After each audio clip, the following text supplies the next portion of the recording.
watch it. Somewhat doubtful, but hi to future audience members. Okay, let's move on. Open time for public expression. Any members of the public here that would like to express about something that's not on the agenda? So we have one person, Sebastian, in the audience. If you have anything that you want to talk about, I've unmuted you. Sebastian's Thank you. Sebastian's here for the MCE presentation. Oh, perfect. Thanks. Here, I could promote you to panelist then. Sebastian, feel free to opine should you desire to.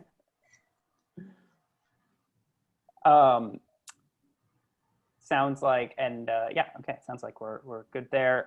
Okay, moving on to approval of minutes for the July 27th meeting. We sent those off with the agenda listed. Anybody have any thoughts of that, or are we good to make a motion to approve? Do I see a motion to approve? I'll make a motion to approve. Excellent. And second or whatever, but let's go ahead and vote on it. Aye. Yeah, okay, that is all approved unanimously. Going on to new business. Wanted to welcome Anya and Sophia. Hi guys, officially on the commission. Welcome, welcome. Thank you. When Shalini joined, I read sort of a unofficial mission statement. Maybe not mission statement. I don't even know the right word in that world per se. But the way that we're going, or how I see what I see our role on the commission as being, and I just wanted to read it again for you guys as sort of opening to a conversation to your introduction. So the San Anselmo Sustainability Commission will define a climate-safe, resilient, and sustainable vision for San Anselmo's future, identify specific policy proposals for the town council, and identify resources to help the town succeed. I added the last bit from the last meeting that I read that, so something new for everybody. Really welcome. I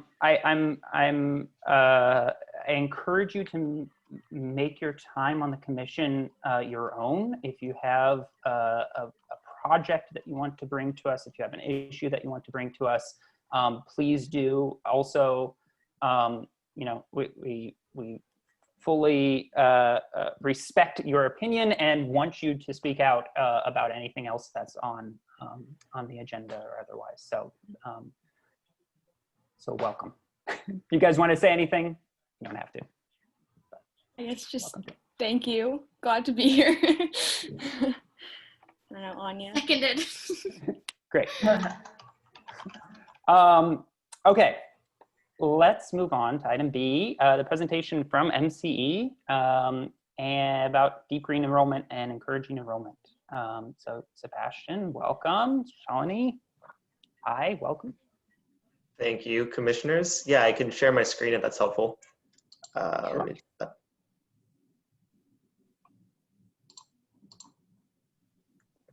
Give me one Hopefully second. that'll work now.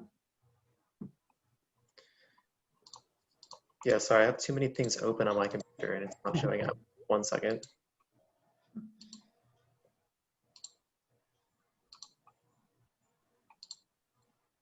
There it is.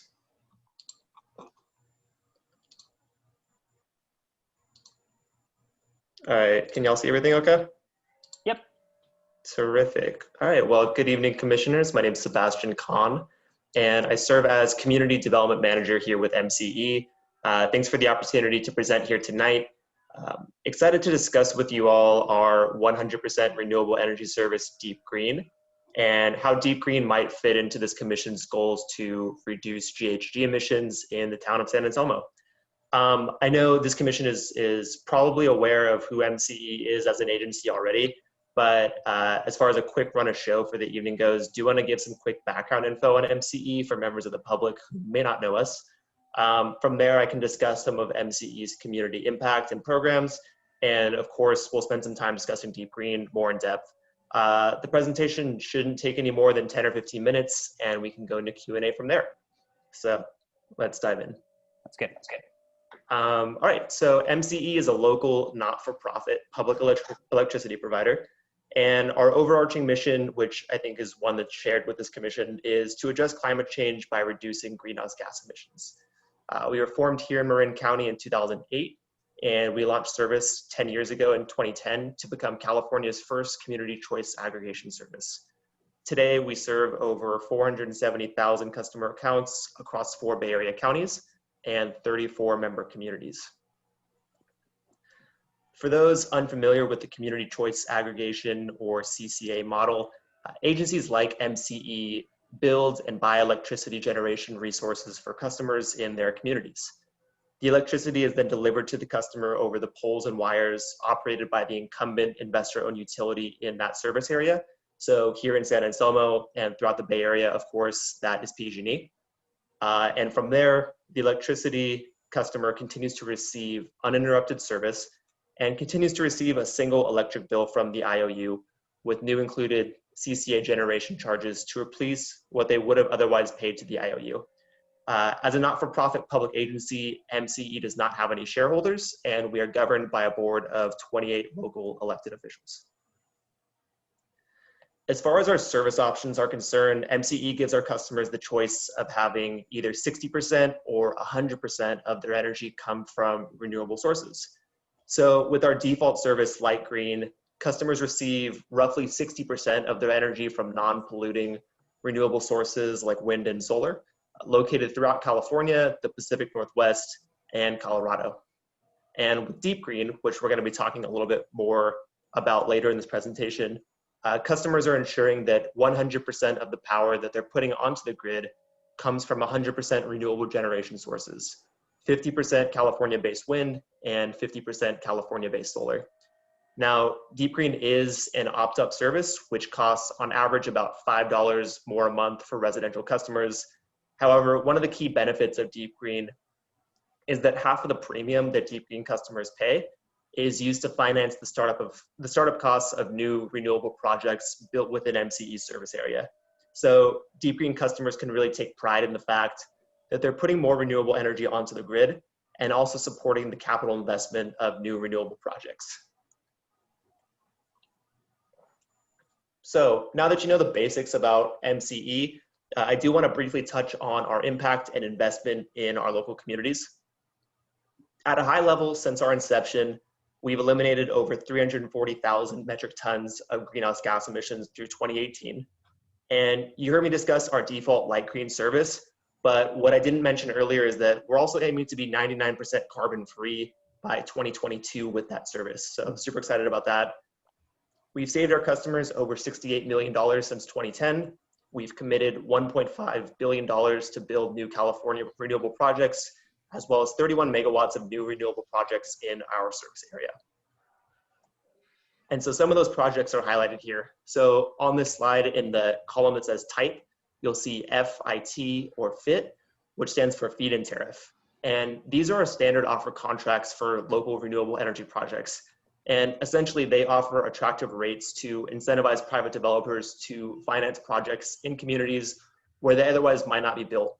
So as you can see with the map, a number of solar projects have been built through our feed-in tariff program here in Marin County.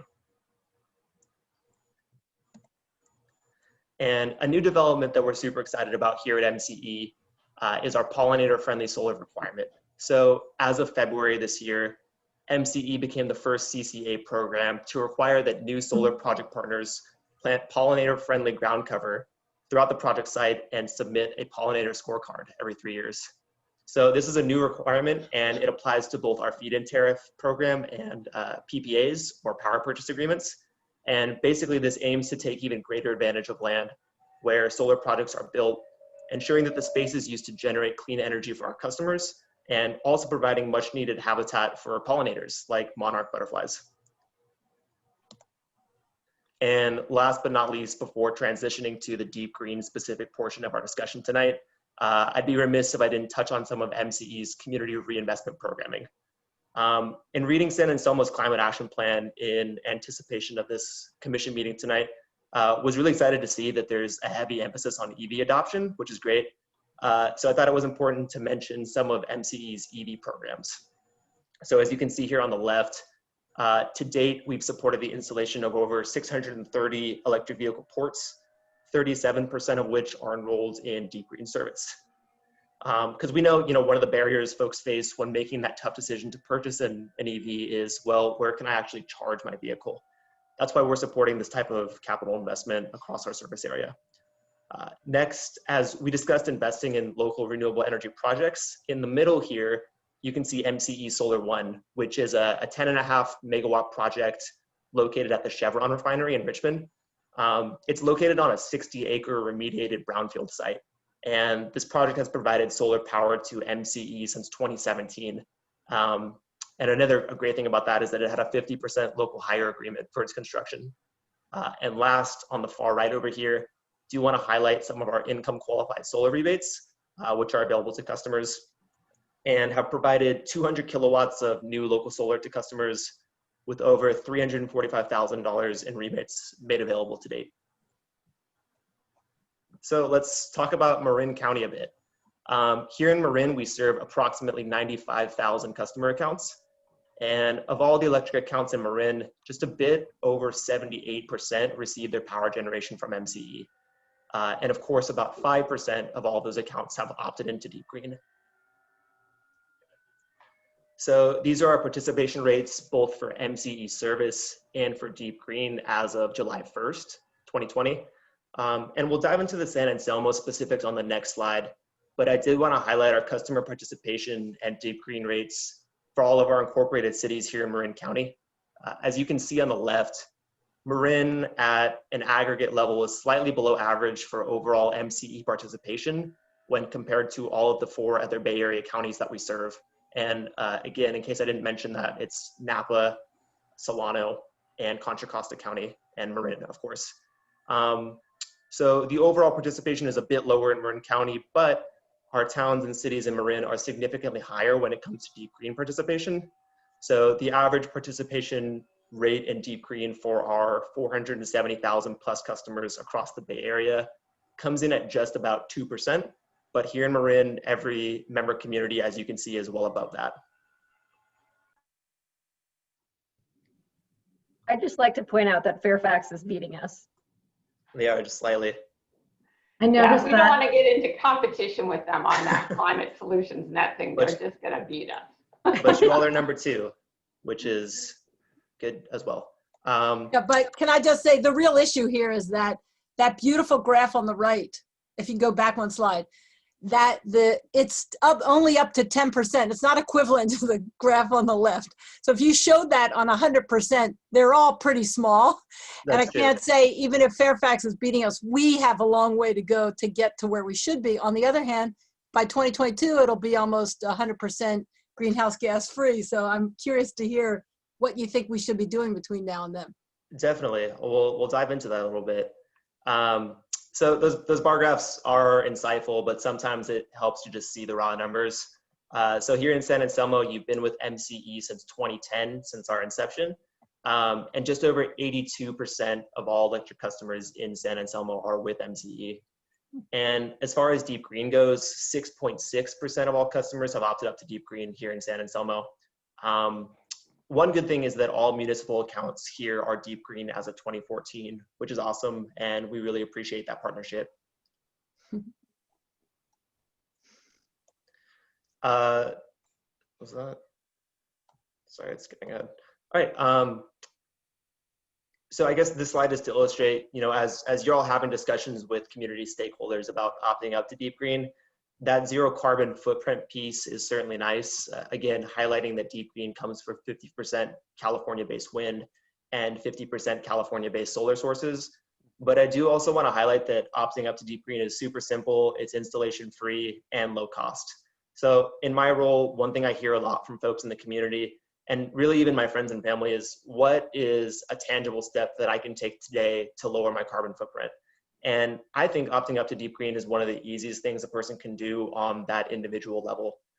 Deep Green offers the opportunity to go 100% renewable without the installation of any customer-owned infrastructure. And also, as we talked about with that Deep Green Premium, customers collectively fund renewable development projects in their community while also eliminating electricity-related greenhouse gas emissions.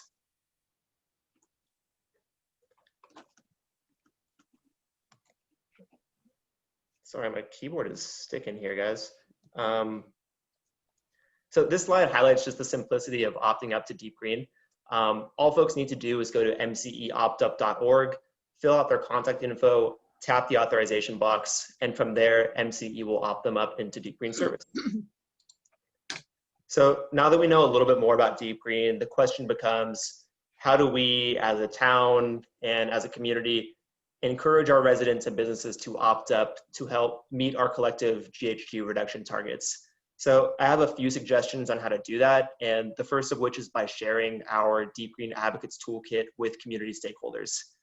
This is an awesome resource, and essentially it's a downloadable PDF on MCE's website that aims to provide community advocates with the tools that they need to talk to their friends and family about the benefits of MCE's Deep Green service. It not only includes like helpful talking points and information about Deep Green, but it also includes several customized social media graphics that can be shared as well. So here are some of those. Just a few examples. The toolkit has several graphics like this that folks can post online.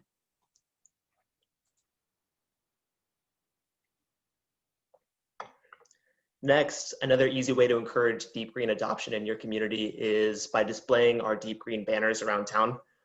Currently, we have 3 4 feet by 8 feet vinyl banners that our member communities can rent out from us at MCE and display around town.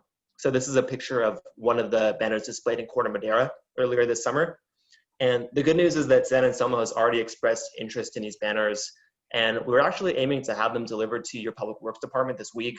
However, the banners are currently with one of our member communities in Napa County, and with the wildfires that are currently going on, we aren't able to make that trip up to Napa County this week to pick them up. But rest assured, you all are next in line to receive them, and we can drop them off with you all when it's safe to do so. And last but not least is our Deep Green Champions program for local businesses. And what this is, when a local business opts up to Deep Green, they can authorize MCE to highlight their business on our website and other marketing materials. So when you complete the Deep Green Champions form online, the business will be featured on our Deep Green Champions page. And we'll also send out a tweet, Facebook, and Instagram post about the business to our followers. And really, typically the folks that follow MCE on our social channels are an environmentally minded lot and are eager to support local businesses that choose clean energy. So Deep Green Champs can also let us know about any promotions they're running, and we can help spread the word. And I just want to acknowledge Deep Green Champions is a really great program, but with COVID-19 and the impact that it's had on our business community, we recognize that encouraging businesses to opt up to Deep Green right now may be a bit of a sensitive topic. So want to be mindful of that. However, it is a resource that's available should folks be interested. So that is my presentation this evening. Thanks again so much for the chance to present to you all, and can pause here for any questions.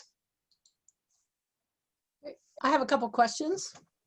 Sure. So first, if you are going to be essentially 100% clean energy by 2022, I don't know whether you mean January 1st or December 31st that year, but it's January 1st, that's only like 14 months away. Why would we do a whole campaign right now to promote opting up?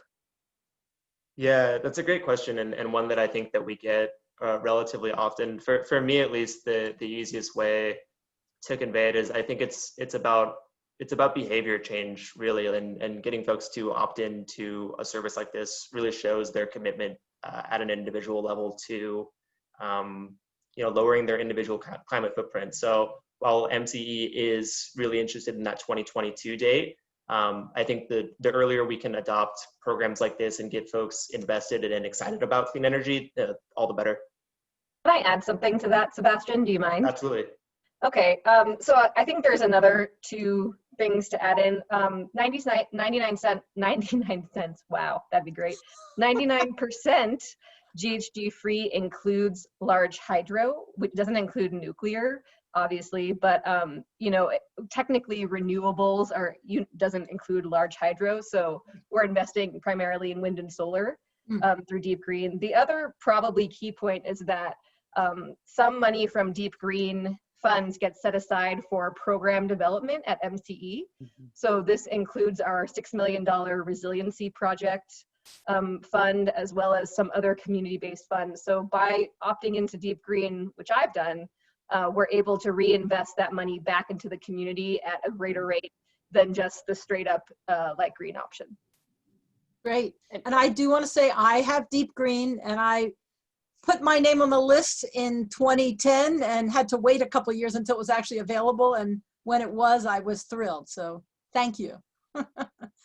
It's more about how we make the case to other people. And that was very helpful, the addition that you just had, Shalene. Yeah, and I'll just note, maybe since you were talking about it, a lot of Deep Green's, the megawatts that we are attributing to Deep Green is coming from local projects as well. Yes. So even though we have a more local option called Local Sol that I don't think Sebastian got into, the projects that we're building with Deep Green funds are local and create more community investment and green collar jobs here in Marin. That's great. So I actually had two other questions, and one was about that, because I have signed up to have some extra payment, I guess, each bill to help pay for local solar, or to buy into, I don't know exactly what it is, but it was something about promoting local clean energy sources. Yeah, Sebastian, do you want to take that one, or do you want me to? Yeah, Ellie, you may be a Local Sol customer, as Shalini alluded to. Yeah, I think so.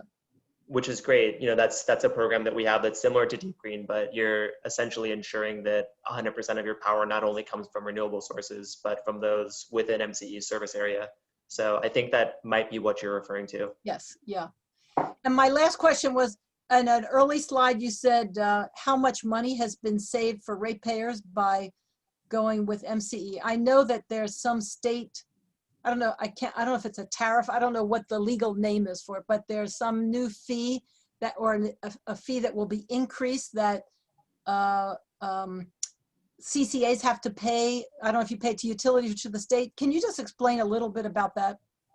Yeah, so I think you're referring to the PCIA, which is the yeah. power charge indifference adjustment. And basically what that is that, you know, investor-owned utilities like PG&E, or in Southern California, like SCE, you know, have historically paid into long-term energy contracts on behalf of their customers. And so in an effort to be made whole for those contracts that they entered into so long ago, the PCIA is kind of an exit fee, right? So when somebody is enrolled, when a new community is enrolled with a CCA service like MCE, those customers then pay that PCIA.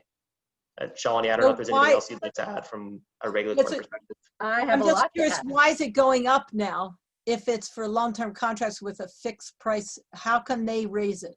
And how will that impact MCE's performance in the next couple of years?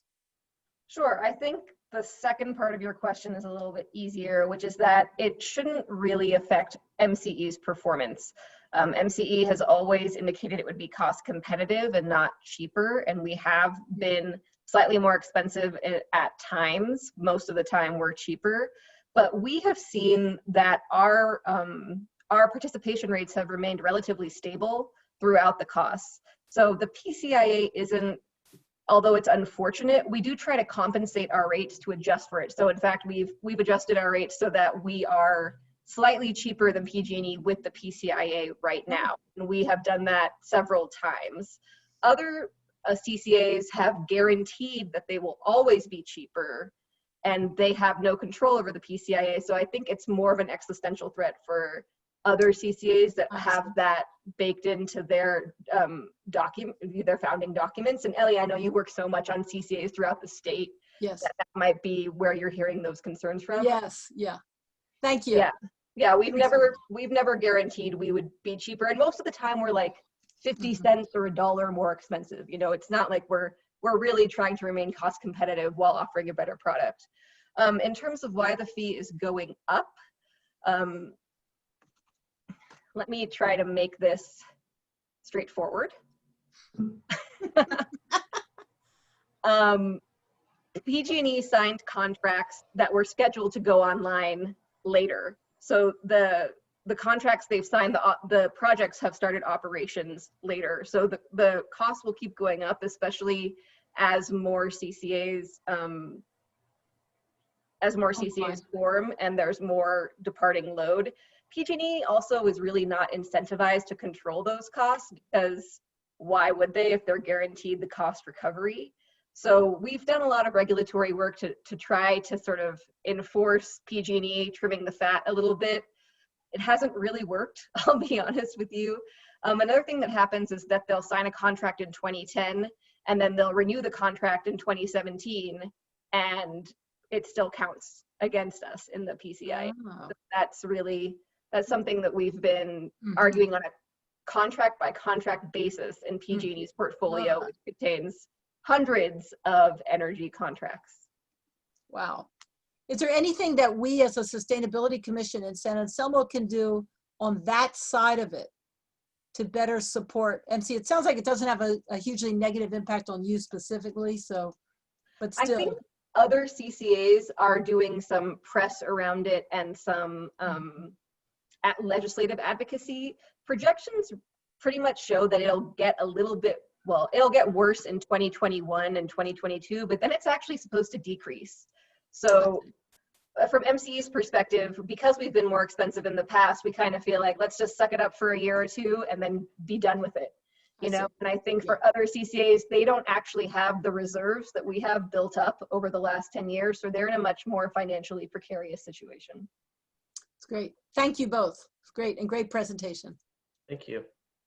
I had a question that sort of pertains to a later agenda item and sort of the project that I've been talking to you, Sebastian, about, and Shalini, and that is storage. And I guess also we can throw in demand response into that as well, and just general grid stability. If any of those things, I know they're a part of MCE's general programming or goal, but is it a part of Deep Green at all, or is there any you know, does the storage that you're installing, is it, you know, utilized for events like we saw 2 weeks ago, or, you know, that would add to grid stability, or is it mostly for resiliency in the event of a blackout, where it's actually coming online at that point? Yeah, I can't speak so much to the grid stability point. Maybe Shalini, you could add a little bit, but as far as just the overall kind of power content that supports, right? I mean, with the batteries that you're referencing, and let me take a step back. So the program that Forrest is referring to is MCE's energy storage program, right? And we are aiming to have 15 megawatts of dispatchable battery storage spread out across MCE's service area over the next 2 years. And so with that, with those dispatchable batteries, they'll be able to effectively during peak hours from 4 to 9 p.m. when power is essentially the dirtiest, you know, they'll be able to take solar power and effectively power the buildings that they are on, whether that's a residential or a non-residential commercial site. You know, so in that sense, yes, you're getting cleaner power through that battery storage. Yeah, and Shalini, I don't know if there's much of a Deep Green overlay, but happy to do some more research if it's helpful. Sure. So because go ahead. No. Go ahead. So yeah, Sebastian's actually totally right. It's to decrease the ramp, and that is actually exactly what we're looking for when we're talking about grid stability, because the excess of energy is so much higher in the middle of the day that when the solar drops off and people come home, there's a really hard ramp to get up from where the solar goes down and where people come home. And so having the batteries kind of flattens out that ramp, so we don't have to kick on those natural gas-fired generation power plants at that time of the day. So that's what MCE will be able to use those batteries during normal grid events to, we call it load shaping, because the load kind of goes like this, and so we flatten it out. The other thing that we'll be able to do is that then during power disruptions, outages, and PSPS events, MCE will no longer be doing that load shaping. The individual customers will be able to use that for their own power usages. Oh. And maybe I can tie the knot even further. So are you able to do projects like this more readily because people opt into Deep Green, or would you in the future? Or is this like totally separate money?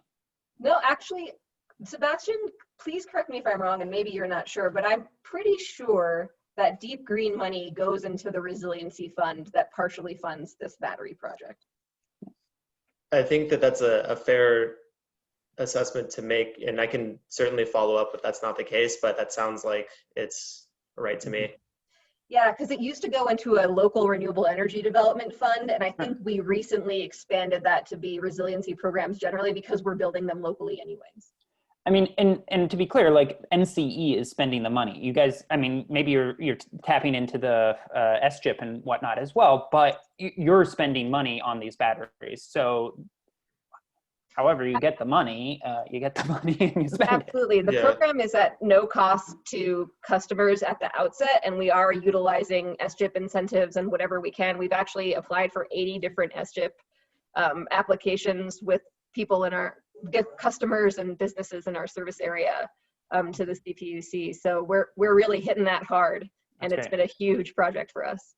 Yeah, and to your point, Forrest, you know, we're certainly leveraging SGIP, but that $6 million fund that Shalini referenced was approved by our board. So yeah, I think it's fair to consider that MCE funding.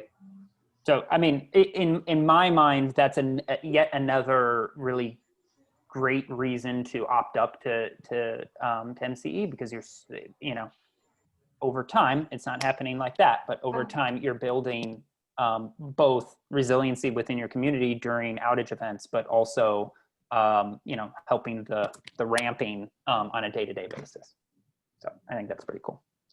Are there any other questions? I was wondering if it's possible at all when we're looking at the Fairfax comparison, just in terms of trying to get people excited about joining, is there any way to have sort of, I don't know about real time, but even once a week, and if we could adjust, like if we had a sign that had those different columns, could we increase ours or increase Fairfax's as people join? Sort of a thermometer. Yeah, like a thermometer. Yeah, no, First so one to those, 15%. I think both communities would kind of have fun doing that. I think you're right. And that graph that I pulled from, those are updated on a quarterly basis. Of course, if this commission is interested in getting more real time, like a bi-weekly, bi-monthly type of thing, I'm happy to provide that to you all. Just let me know. It's a pretty easy report to pull. Okay. Thanks. I think that's a pretty cool idea.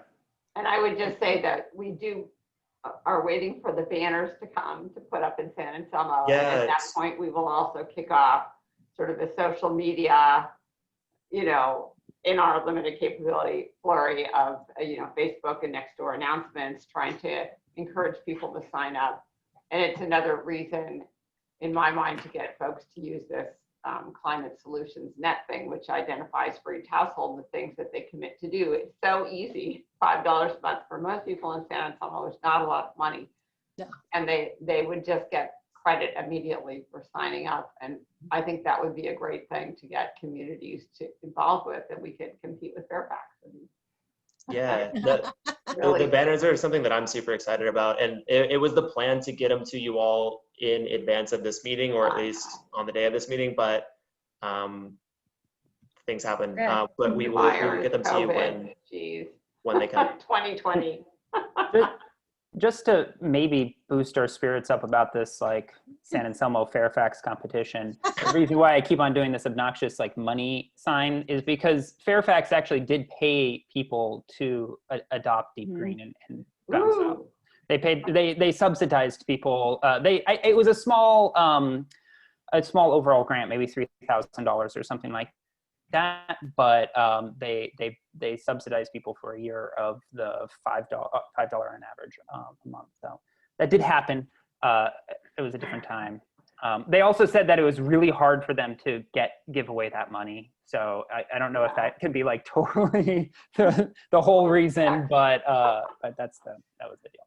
And So Jody, Yeah, sorry, go ahead, I was Elise. gonna say Jody Timms is here, so, and she's unmuted, so if you want to talk or add anything, you can. We love Fairfax. We love Fairfax. I just wanted to say, bring it on. I'd love to see you guys beat us, and then we can beat you, and then beat us. And yeah, we did have that pilot project for a year, and we did get more folks on, but toward the end, we could hardly give it away. So, I mean, we've got to educate our community on how important of a step this is. So a little competition, we're all for it. Sounds fun. So what should our goal be? I just looked at the climate action plan, and I thought in the minutes we said doubling our participation, but I can't find a goal in the climate action plan. So what is at the top of our thermometer? That's a 15%. great question. And that's Yeah. actually part of what I want to ask is like, what is it we really want to get to, and what do we want to do in the near term? Like, what are our actions? I know, Kathleen, you said we would do some social media outreach, but maybe, I also believe, by the way, that because of what we're experiencing right now in California, there is a big increase in interest in personal action on climate change. People feel the pressure. This is an easy step people can take. So I think one thing is that every week in David's newsletter, we should be putting, like, no matter what else we're emphasizing, we should always include something about upping to deep green. I don't know who's doing that for us. Is that you, Elise? Oh, Dave, yeah, that one, right. Yeah, Yeah, that's a good idea. let's just have it in every single time. Let's just keep saying it. And Yeah. I 'Cause will. we could do the updates there too, but I thought it might be That's kind of, true. might be Let's fun to be drive by Fairfax. them too. It'd be easier to do it on the newsletter than it would be to drive out there and switch the signs for me, but Yeah. I'll take the electric bike to go do it. We can say we want to beat the Dodgers and we want to beat Fairfax. Both. That sounds good. I think that's, Shalini, to your question, I thought we had some kind of goal, but I'd have to dig back in the plan. I think There was that private effort to do the double down deep green this year. I think it was an earlier thing. I don't know that it sort of fizzled out. It was during Earth Month, that celebration. So that was like, there was a group trying to double down, which I think is a great, I think that might be a year-long campaign. We just haven't seen much from it. right, and we're only at 6% adoption of deep green in San Anselmo. I think if we push it, it wouldn't be hard to get to 12 in a year. We have a lot of goals to meet, and we'll talk later about how Drawdown Marin has tried to increase the overall commitment of Marin County to meet and exceed state goals. And if we're going to do that, we're going to have to do all these things. So I'd say we do double, and we set a goal to double in the next year and see what we get done.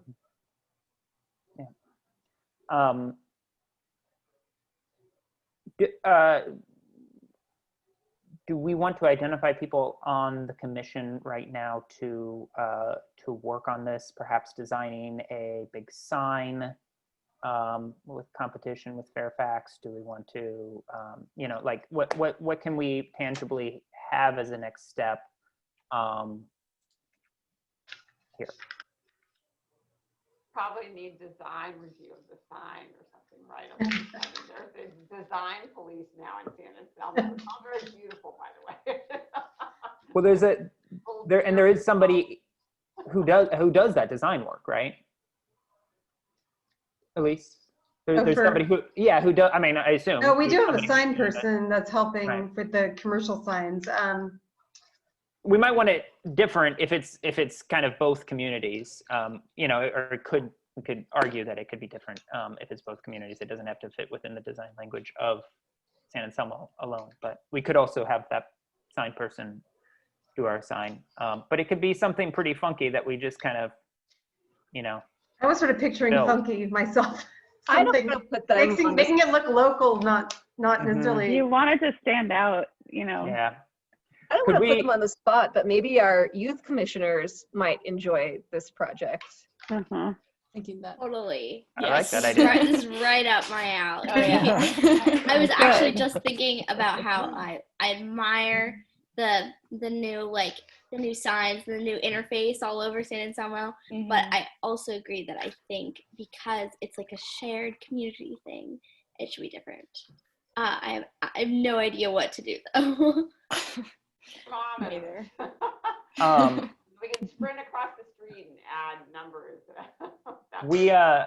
Francis, right? So one spot, which is, I mean, conveniently right next to, well, my house and Ellie's area is close by too, is that little corner, we live near each other, we found out, there's this little corner park on Butterfield and Sir Francis Drake that is relatively close to the border, at the closest part on Sir Francis Drake that we could do. That would be a So good maybe we spot. should, maybe we can talk to the parks.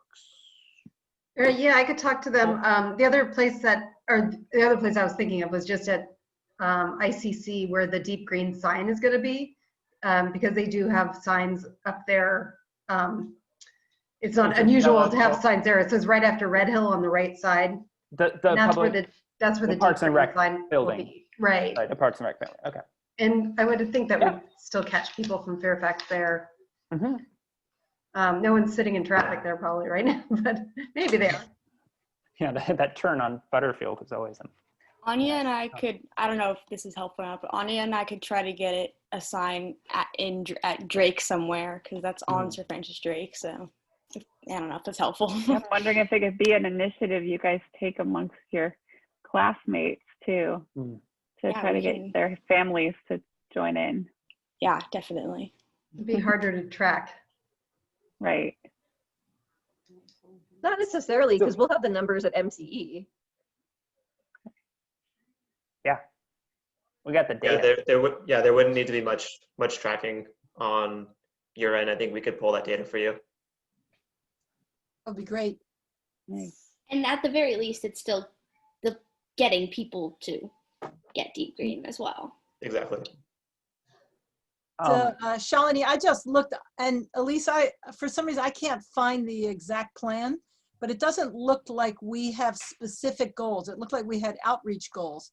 And so we can also, we should not be locked into whatever goals we set a year ago, or a year and a few months ago, because things have changed a lot. I think we should always be upping our game if we can. So I think we can determine what we think the goal should be, and doubling it in the next year, to me, isn't enough. Now, I don't mean to challenge our young new commissioners, but I really think, we have like 12,000 households in San Anselmo. So if we only have 7% or whatever the exact percent was, it's pretty small. And if we each just if we had some kind of handout or something, we each committed to talking to 20 neighbors, we could double our numbers this weekend if the air is clean enough to walk outside.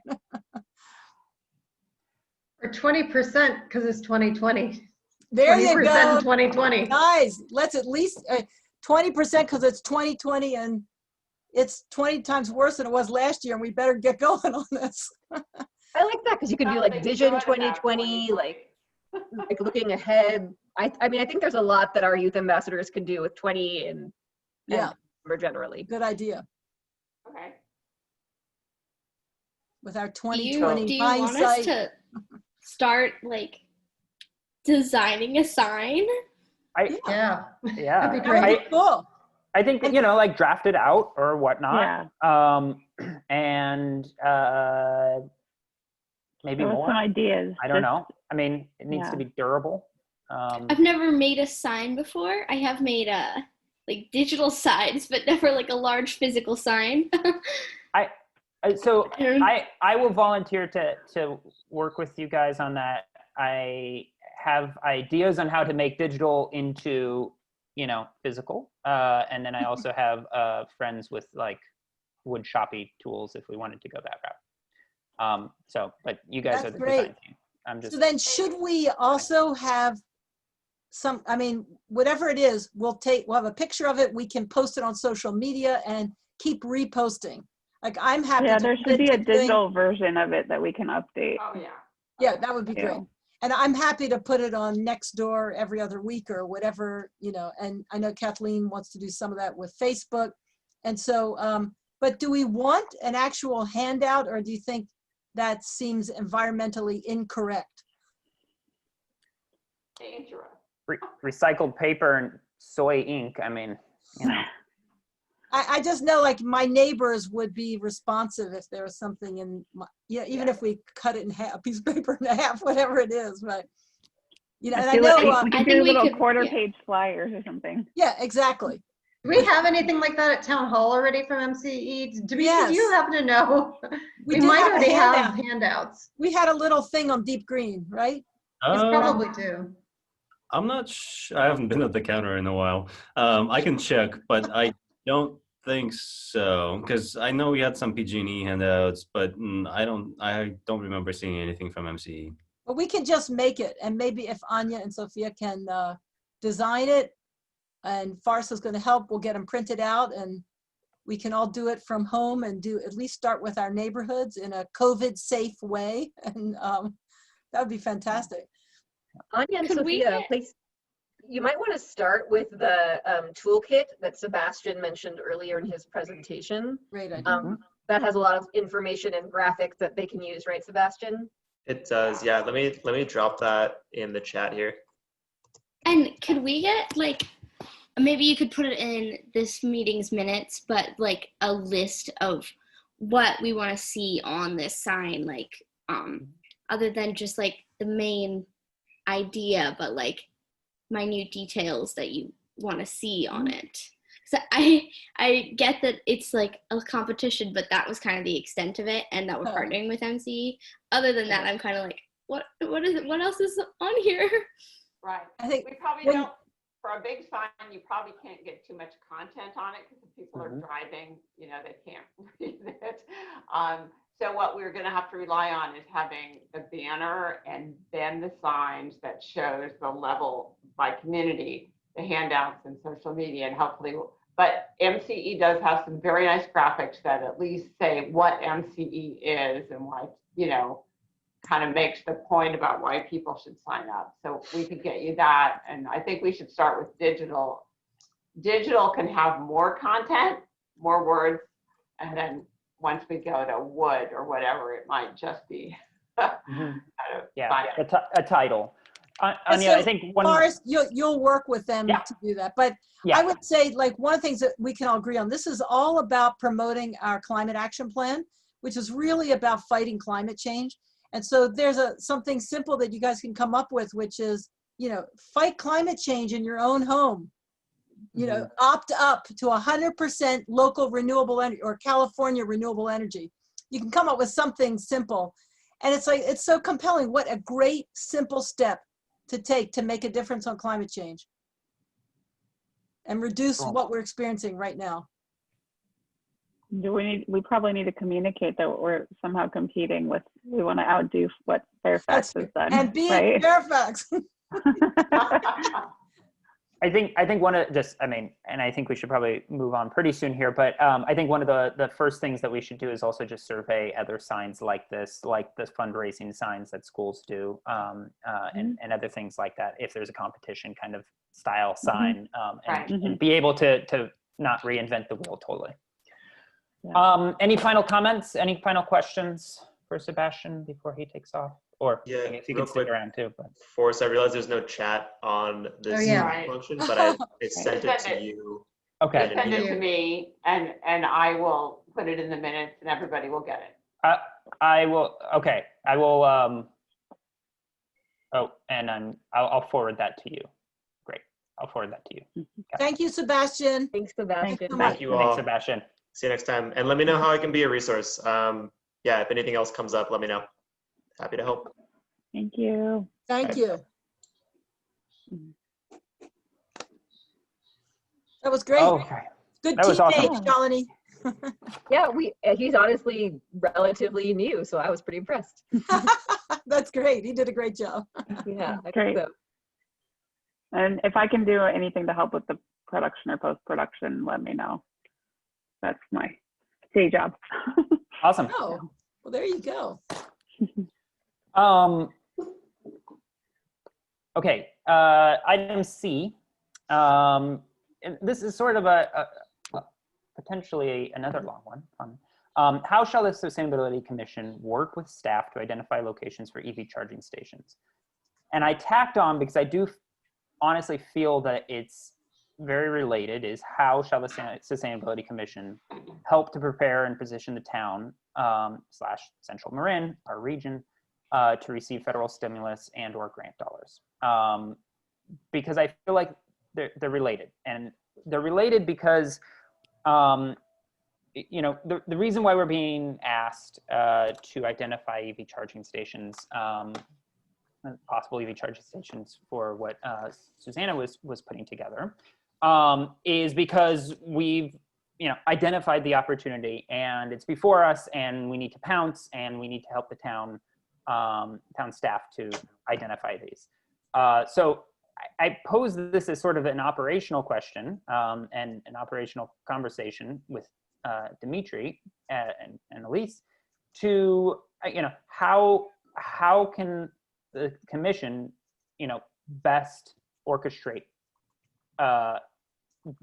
you know, planning for this sort of stuff. I do, you know, hopefully there'll be, you know, $2 trillion spent by the federal government, and there may be, you know, trickle down grant money that comes out of that. So, you know, in January. So is there any planning opportunities that we can, opportunities that we can do now, things that we can do now that would better position us for that, and then also for the EV charging stations? Maybe phrasing that correctly, maybe I'm not. Dimitri, do you have any thoughts on how best we can help you in this regard? So I guess it's difference between, are we doing town property, or are we gonna talk to, you know, businesses or somebody else and identify spots for potentially charging, EV charging at private parking lots and so forth. Mm-hmm. So if it's town property, you know, you can talk to us and we can go and look at those spots. We can see, because I think, I mean, there's the viability of the spot based on location and so forth. So yeah, trees is how many spots are there? Is it easy to get to? So that's one thing. I know when I talked to, at this point I don't remember, sorry, but it was either TAM or MCE, and it might have been MCE with the grants about the EV charging. That might have been like a year and a half ago. And one of the conditions was that the spots should be accessible not only to sort of the general public, but also apartment buildings and businesses. So that was one of the conditions, or one of the things that they wanted to see in a particular parking spot, or in a particular EV charging spot, that it would have more use than just the people charging it, you know, during the day, during business hours. So. So the point is, I guess, is do we just aim for public spaces, or do we get in touch? Because I saw the emails from about the potential charging stations at the Safeway parking lots and so forth. So, and I have contacts for the property manager, the Safeway, who does all that, so I can get somebody in touch with them. But that's basically the issue is it, what do we want to aim for in those spots? Yeah.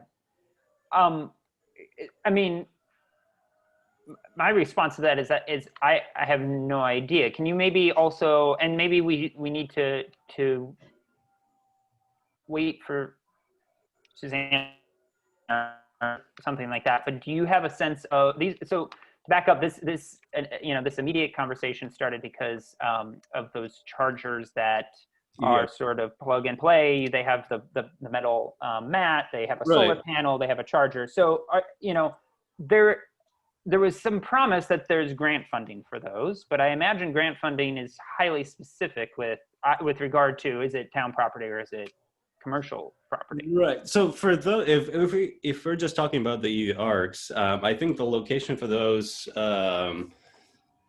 probably, again, I don't know all the details about the grants, because I know there were 3 grant opportunities that the EV ARC people highlighted for us. And I talked to my public works colleague in Oakland about their EV ARC, and they seemed happy enough with it. But I think they bought theirs outright versus getting grant money.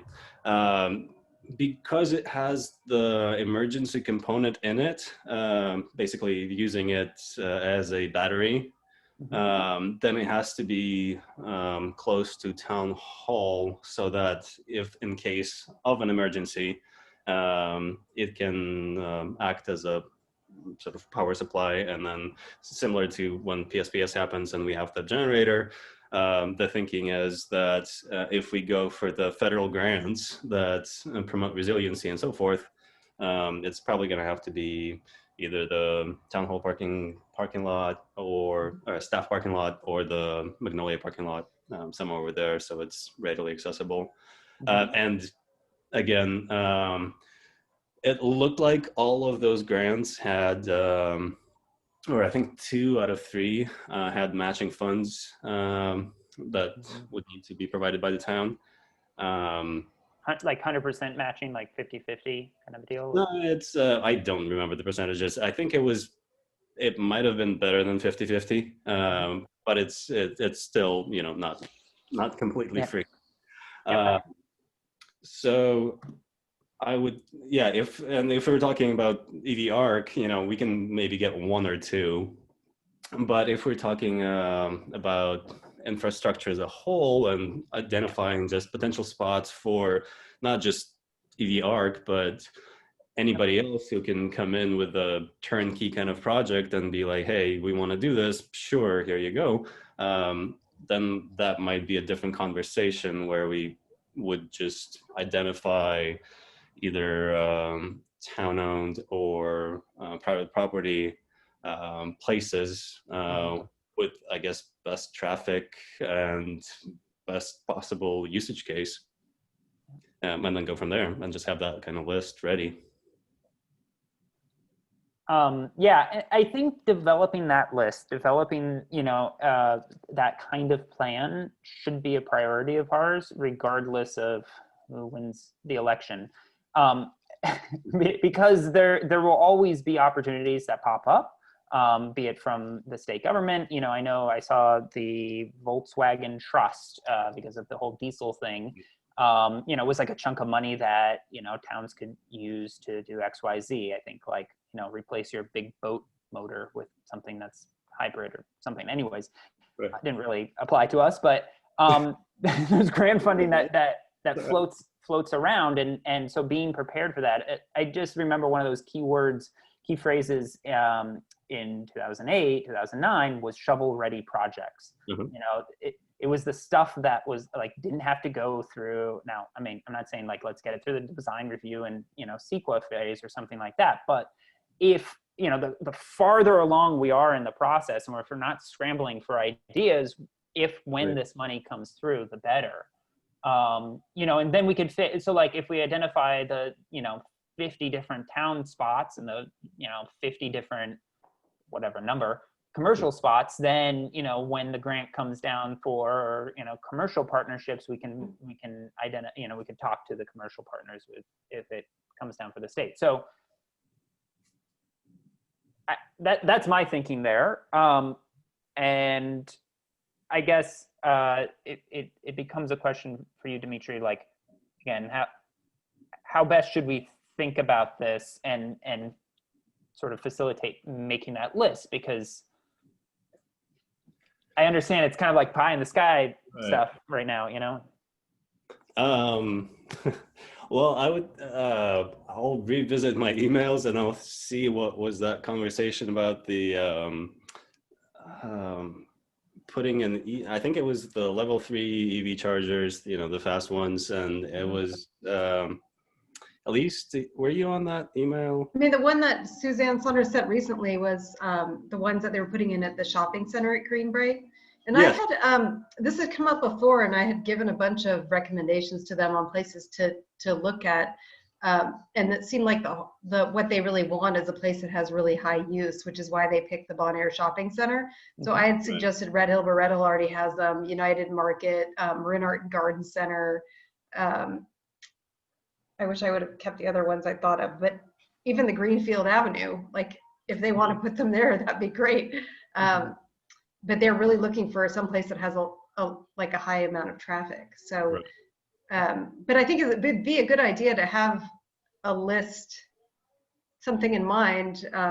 So when these opportunities come up, we can give suggestions. I feel like nothing's really out of the question. Like schools would be great because they're available on the weekends for people.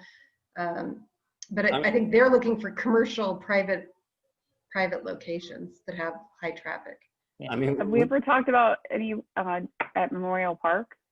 Yeah, Memorial Park's been on the list too. Okay. Especially when we were talking about the park renovation, that would have been a good time to put them in. Mm-hmm. So there's nothing. I guess there's not much off the list. It's just when, yeah. But I think what might be useful in terms of shovel ready is knowing how much it's going to cost. So knowing, oh, we have to extend the line here, and that's going to cost X much. So maybe having more, if we did find sites and then could get a little bit more specific details, especially for public sites, then we'd be one step closer if there was some sort of grant opportunity. I mean, we could always do that, and we only have so many parking lots, commercial and otherwise, in San Anselmo, so it shouldn't be that hard to compile a list of them, and then based on linear footage of trenching that you might have to do from the nearest pole. So I mean, it might take a little bit, but yeah, we could get something ready where we say, these are the most trafficked areas near a parking lot for public parking lots. These are the most trafficked areas for commercial parking lots, and this is what it would take, at least for town property, to trench and install a level 2 charger or something like that. So it's that's doable if you want to go this way.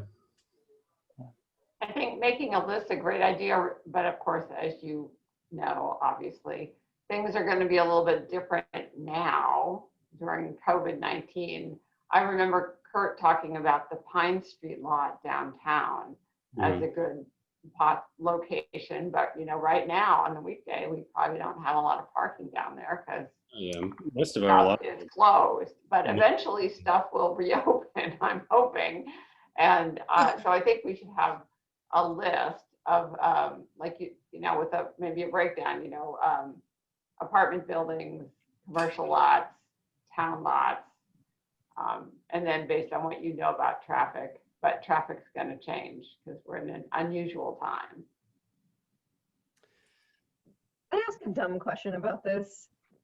I know we have Elise just mentioned several places that have EV chargers. Is there some analysis that has been done that proves that we need 1 or 2 more, or is it just that this is an opportunity we want to take advantage of?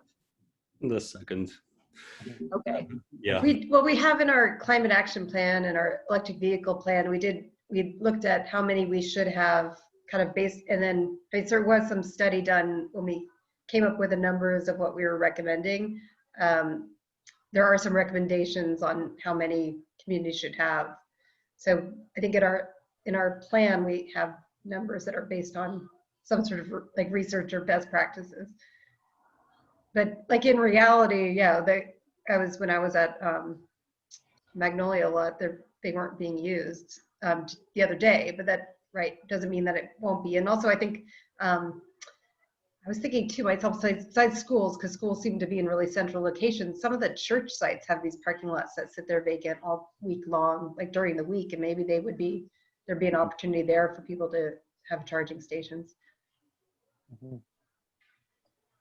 I think it would be great at schools too, because I mean, I know a lot of people who have electric cars, and I'm sure that they would benefit from parking it like at our school's parking lot. But the if it's like a Park Mobile, or if you for the charging, Oops, you're freezing. would Anya, I think you maybe froze. not. I don't want to say not have to pay, but oh no. Yeah. Oh no. Sorry. You can say it. Free. Well, I mean, like, the town had them for free until recently, so. Yeah. But Shalini, the question is a really good one. And it did come up when we approved the electric vehicle plan. And it was, how will things change over the next few years? And if a lot of people in town have their own chargers at home, like I have at my house, we wanted to be sure we were going to prioritize multifamily housing units and downtown, basically, or wherever people congregate, so that when people come visiting from other places, they can come and feel confident they can charge. And as Kathleen was saying, that's a little different now under COVID, but you know, I did ask Kurt when we were discussing this over a year ago, really, how much do we think we actually have to have? And if lots of individuals end up getting their own, individual homeowners have their own cars. So focusing on places that can serve multiple people, both in-town residents as well as visitors, seems to be the priority area. How many more we actually put out there? I think having locations determined in advance and ranked is a great idea. And, you know, I would just add also that I believe MCE's own program focuses on workplace and, you know, supplying electric vehicle charging at workplaces for people who commute in. We kind of determined that there wasn't many great places that we could utilize that would fit that in San Anselmo, but I know at least one person comes in every day of the week to charge at Magnolia before lockdown. I don't know, when I was looking at the data from 2018 and into 2019, somebody was coming in from Santa Rosa every day, charging up their vehicle and then leaving. This was when it was free. So that was Dimitri. No, just kidding. He's down the It street. is good. It is good to think about the rural aspect of it too, because where I work, when I was going to the office every day, we had 6 charging stations. And when I first started working there 3 years ago, it was no big deal. You just pull in, charge your car, take it off. And it's become like, it's still a free for all, but it's a lottery. And the people that get there early in the day will be parked there, you know, all day. And the people that need to charge are having to ask people to move. And it's just like, can we just enlist a time limit? You know? Right. So yeah, we had that also. Yeah, and I reviewed the Drawdown Marin strategic plan, and they have targeted us for, you know, whatever it is, something like 40% increase in EVs. So, you know, we need to anticipate that and not wait for people to be banging on each other's windows trying to get a spot. You know, we need to provide it in anticipation of growth. Yeah, and with that, with the PSPSs, we have to think about that too. Right.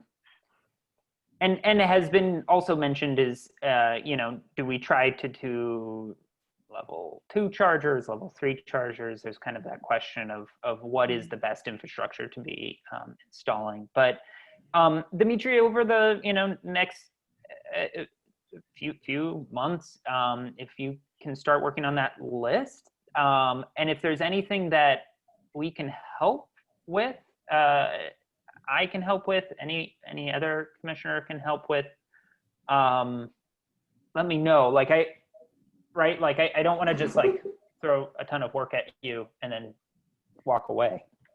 So Yeah, no, I mean, I just got on the ChargePoint app. It's the yeah, and it's literally just Magnolia. And then there's Yeah. next is Fairfax, and then there's some in Kentfield, but that's it. So But there's, you know, public chargers. United and Red Right. Hill have them too. different We should- providers. And probably. I'd be able to work with you on that, Dimitri, and maybe we could run it past Scott. Between the three of us, we could probably come up with a good list. And then maybe we could run it past you for us before we bring it to the. That'd be great. Yeah. And I'll just highlight too, and what other sort of fields or ask what other sort of fields and areas should we be thinking about, where we identified EV as something that, you know, we might be able to get grant funding for, but what else, you know, might come down the pipe that there's money for or something. So, you know, this is an update for later, but solar plus storage, you know, on town facilities, or, you know, some sort of, you know, solar capture remediation on our open lands, or, you know, like, just think about other things that we can prepare lists of, I guess. Does anyone know what Red Hill High is doing with the solar panels they installed? And if they pay for them themselves? I mean, Drake?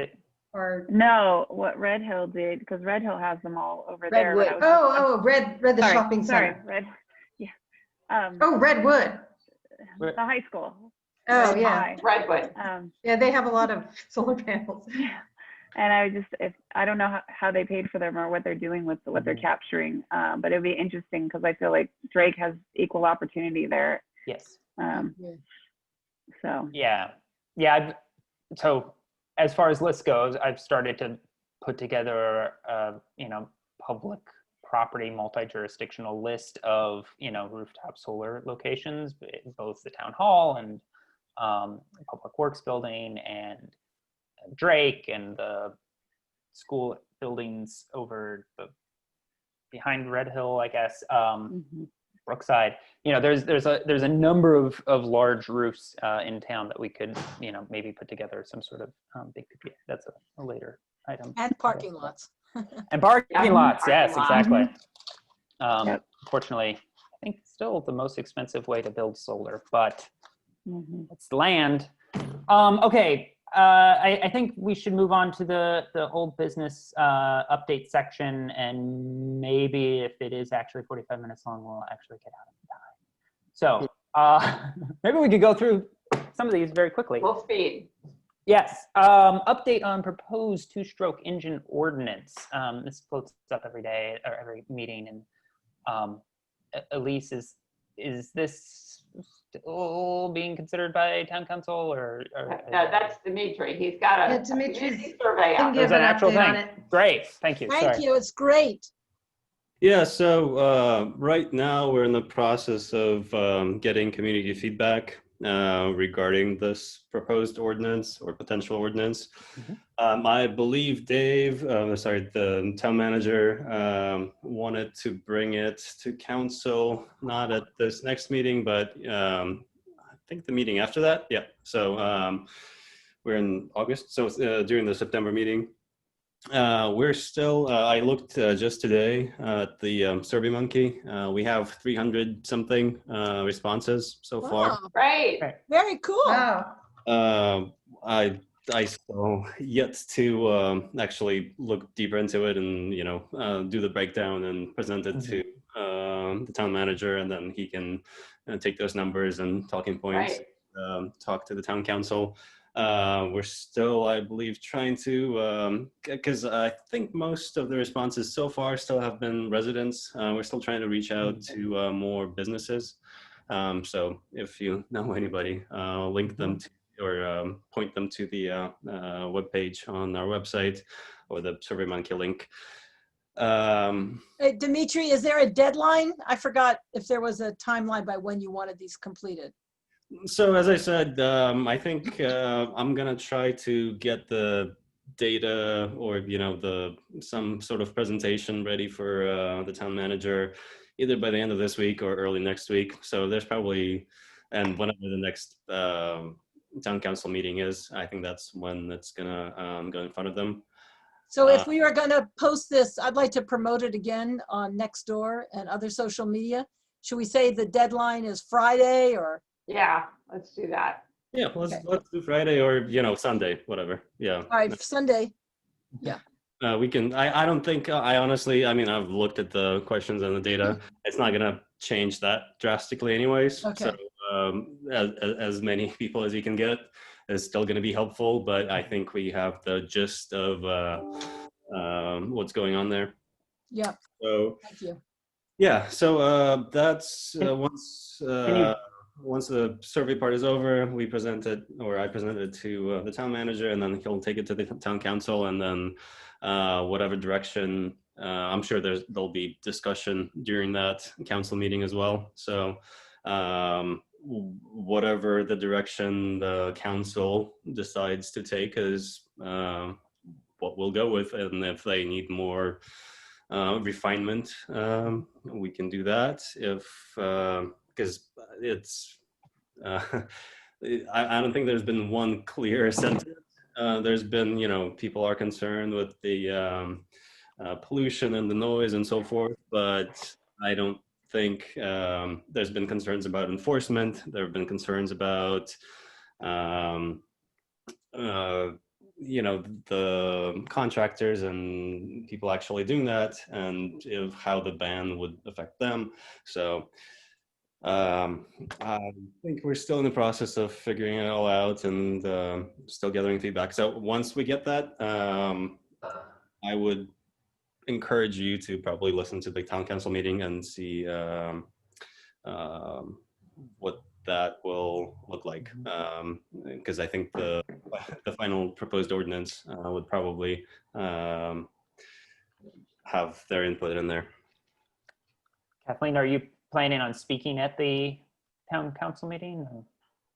Let me Being know that if you want me to, but I believe that Dave Donnery has this in hand now, and Alexis has been very involved with it as well. I see Alexis is on. Hi, Alexis. Dimitri, if you want someone from the Sustainability Commission to come in and make a pitch, we did recommend this to the town council, but there are a lot of details. There well could be, and it would be a good idea to have exemptions. Chainsaws are going to be an issue. Wildfire is a big deal, and electric ones don't cut it. So I think there'll be some tweaking, and I think we're all pretty reasonable about that. But let me know if you want us to come. I certainly want to listen, and then we can be part of any advising on how to change the ordinance so that we can all live with it and it works for the town. And I don't know. There was an official recommendation from the sustainability, right? Saying that you actually want. You might want to, write an email or something to the town manager saying the same, basically, so he has it for his presentation when he talks to the council, saying that I sent him the motion when they made it. I could dig it up again. Yeah, so if he has it, then... Sorry, Dimitri, when do you say that it might be heard by the council? I believe it's the first meeting in September. Okay. Yeah, because we're still, it's not the next one, because we're still gathering all the data, and then I think it's the next one after this one. And Dimitri, when you go through the comments, you're going to be sure that they're all from San Anselmo, or distinguish those that are outside of San Anselmo? Honestly, I think there have been, I looked at that first question, that's, are you a resident of San Anselmo? I think 8 people skipped it, and then probably 90% are from San Anselmo. So I don't think there's a need to distinguish it necessarily, because the numbers are there. Overwhelmingly, they're from San Anselmo residents. That sounds great. Thank you. I have a question. Is it working this time? Yes. Yes. Okay. So I told my mom to fill out this survey and asked her about it, and she said that she believed that there's an ordinance that only allows people to use like leaf blowers on Saturdays. Is that true? No. No? It's restricted to certain days, but it's not just Saturdays. It's not just Saturday. Do you know? Well, I'll Because tell you, in- it's Monday, Thursday, and Saturday, 1 to 4 p.m. Okay, so in our neighborhood, that is most definitely not the case. In Correct. fact, it's Okay, quite a point of frustration for my family. Oh. So I don't think that that's very well enforced at all. And so that's like one of my concerns. How can we actually enforce that if we put an ordinance through? Right. Right now, it's between, I mean, you can always call the police, and they do sometimes come out. So it's also, the issue is some of the officers or whatever, not familiar with the San Anselmo specific ordinance. So you might have to have it on hand or, quote it to them.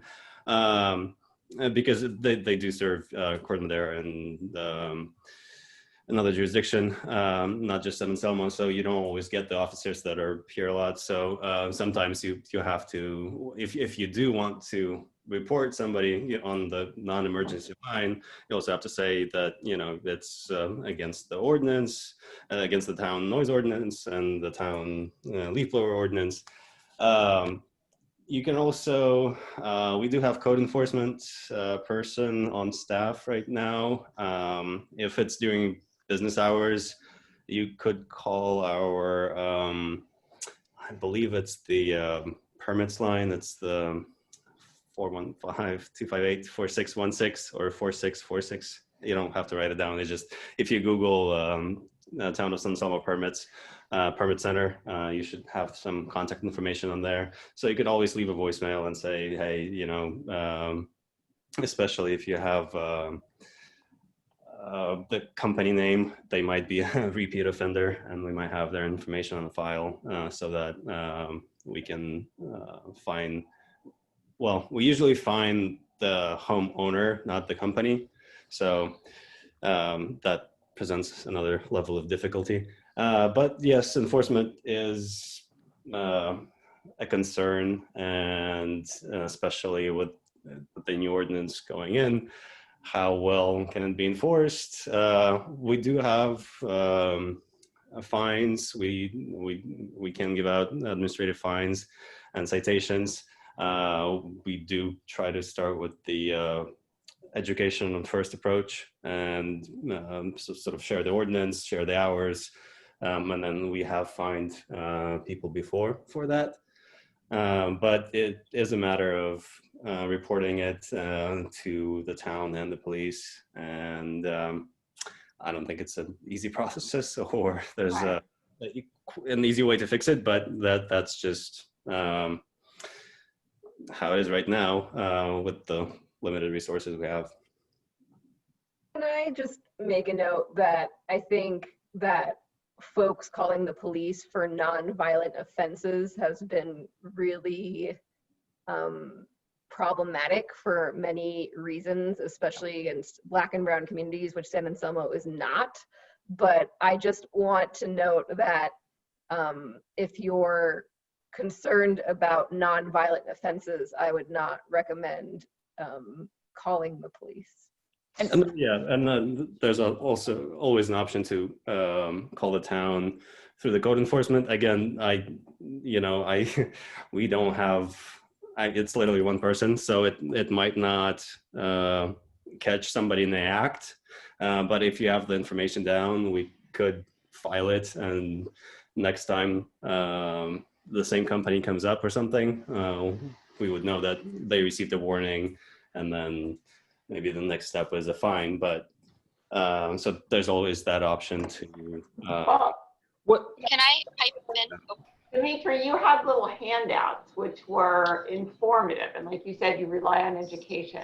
So they were little cards, and if you have them on your front table and you hear the leaf blower go off down the street, you walk down and you either hand it to them if you could get close to them, or put it on their their truck windshield. Right. And I think if you just start letting people know, particularly if we adopt this new ordinance, which is not about noise so much, it's about pollution. let people know what the health impacts are and have a little flyer and just put it on people's trucks and just keep putting it on their trucks for a few months. You know, I think, and let homeowners know. I'm hoping that, you know, we're never going to get rid of everybody who Right. just ignores every rule, you know, how people are. But I think we could make a dent. A lot of these guys don't know it's illegal. They Oh yeah, really- no, a lot they of don't know there's even an ordinance. Can I make one point? My husband blows leaves. I had no idea this ordinance even existed until we discussed it tonight. And like literally someone drove by our house and took a picture of him. My husband is one of like, what, 5 brown men in San Anselmo? And like, we felt very threatened. So like, if someone called the cops on my husband for pulling a leaf blower in our own driveway, you can bet your ass I would have a lot to say about that. right. And one of the But you concerns. could give them a flyer that said you're not A supposed to. flyer would be fine. Yeah.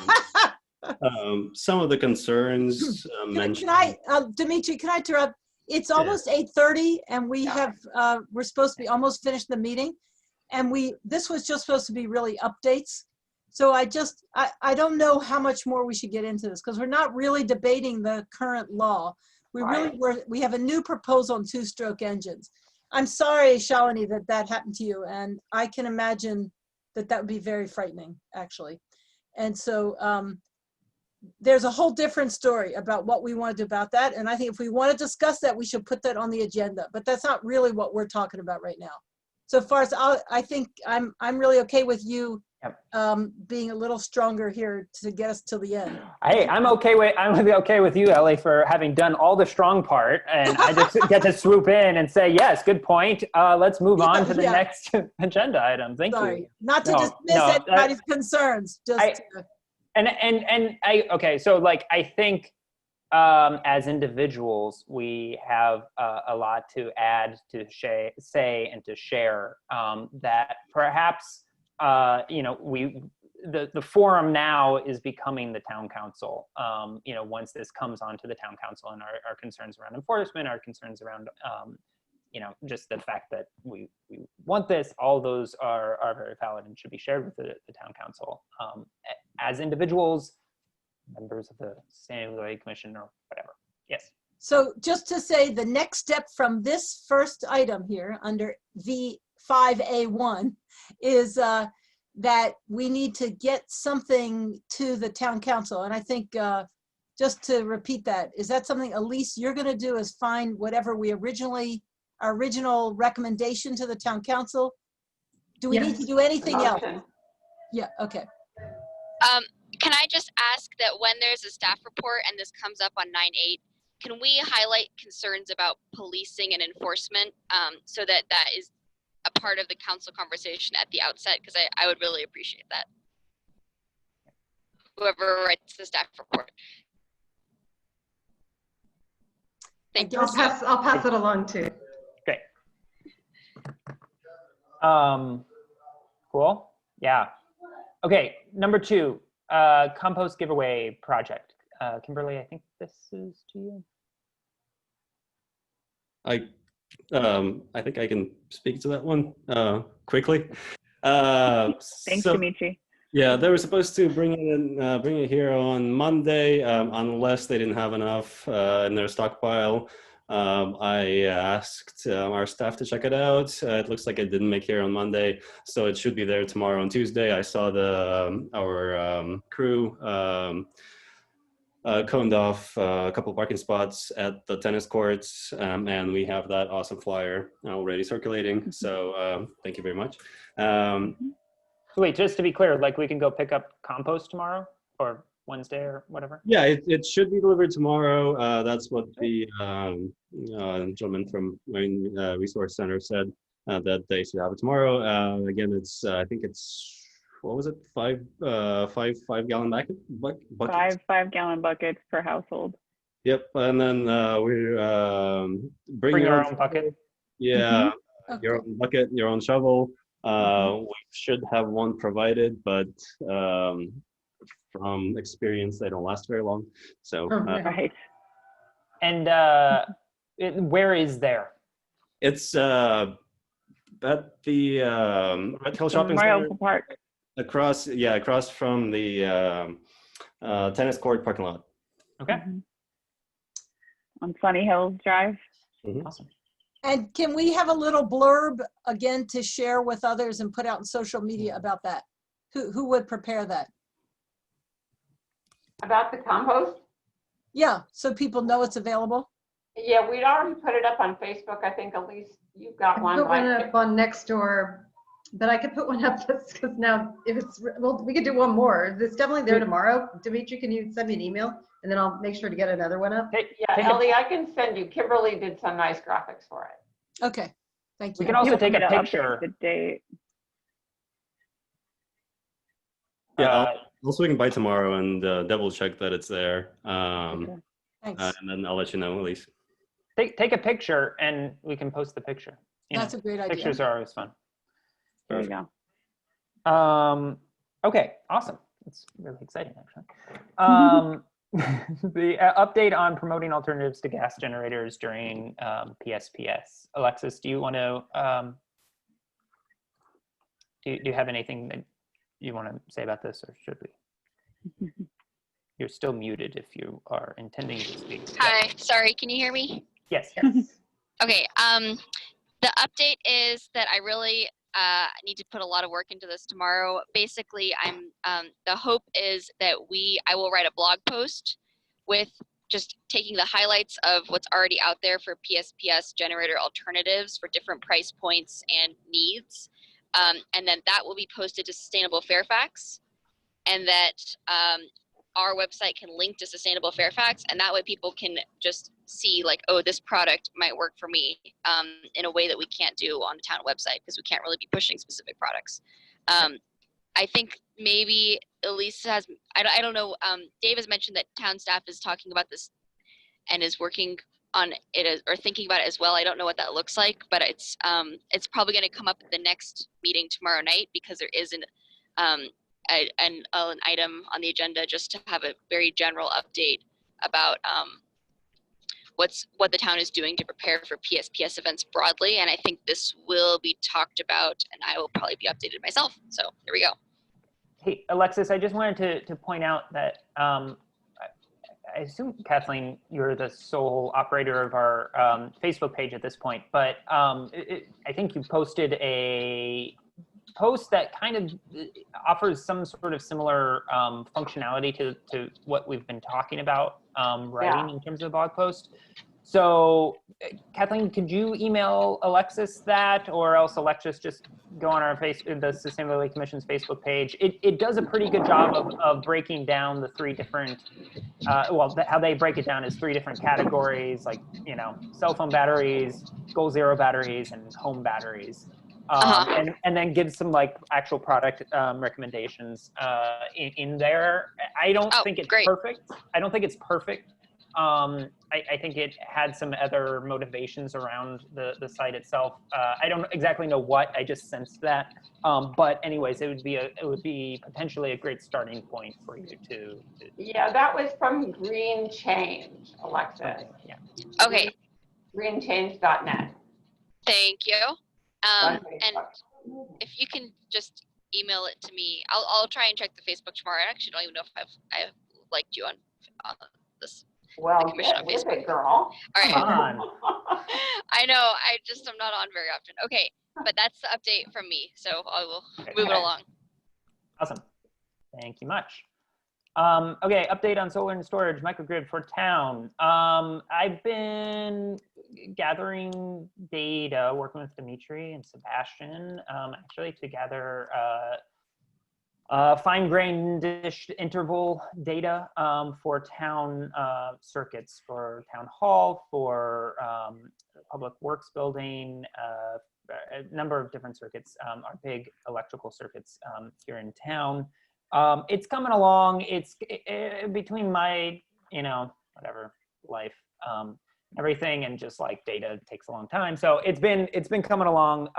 It's in the process. I also have had a number of conversations with different providers who build out large scale solar and storage systems.